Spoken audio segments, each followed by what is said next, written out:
Easter teaching number 2, the betrayal. From our last teaching, we saw that in Matthew 26, it was only 2 days before the feast of Passover began, and the chief priests and elders were looking to kill Jesus, but not during the festival, as they feared the crowds and thought there may be a riot.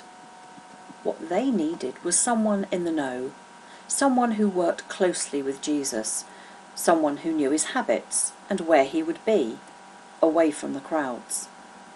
Here we introduce Judas Iscariot. Matthew 26, verses 14 to 16, Mark 14, verses 10 and 11, and Luke 22, verses 3 to 5, are all parallel accounts of the same event, but each giving a slightly different detail. So, putting them all together, we see that Judas went to the chief priests, the Pharisees, and elders, Sadducees, to ask what they would give him if he handed Jesus over to them. Mark's account tells us they were delighted and gave him 30 pieces of silver to betray his master. 30 pieces of silver is actually quite significant. According to Exodus 21 verse 32, this is the price of a dead slave. If an ox gored a man's servant to death, then the owner of the ox had to pay 30 pieces of silver to the servant's master. Later on, but before this event, 30 pieces of silver became an amount of derision, an amount of contempt. If you gave someone 30 pieces of silver, it meant you counted them or their services as worthless. So they counted Jesus to be as worthless as a dead slave.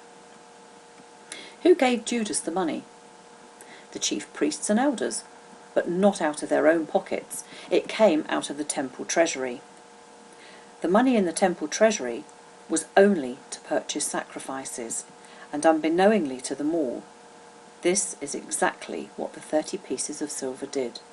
It purchased a sacrifice that would be slaughtered at Passover, the Passover lamb, Christ himself.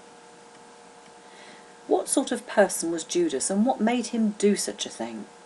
After all, he'd worked closely with Jesus and the disciples for 3.5 years. He'd seen the miracles that Jesus had performed.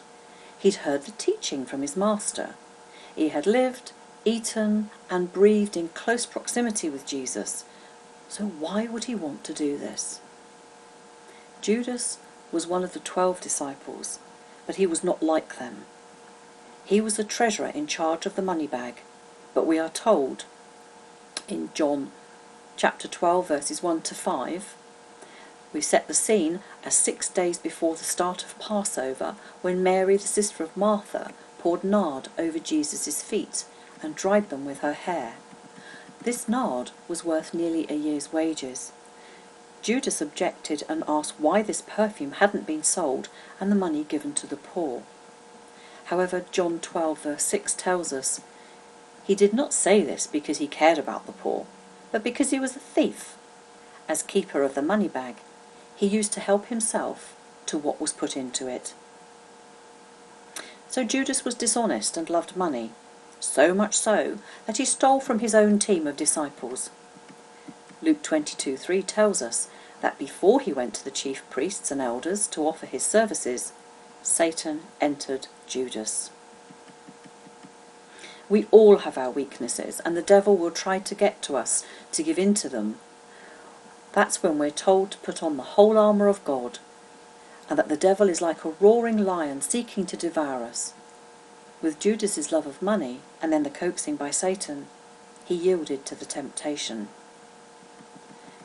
Judas was needed for 3 reasons. Firstly, he would know where Jesus retired away from the crowd. Secondly, as a point of Roman law, an accusation had to be brought before the Roman governor. No man could be brought to trial without a formal indictment. Thirdly, he was needed as a prosecution witness in the trial. We see Judas later in the story, but for now he rests, watching and waiting for an opportunity to earn his 30 pieces of silver.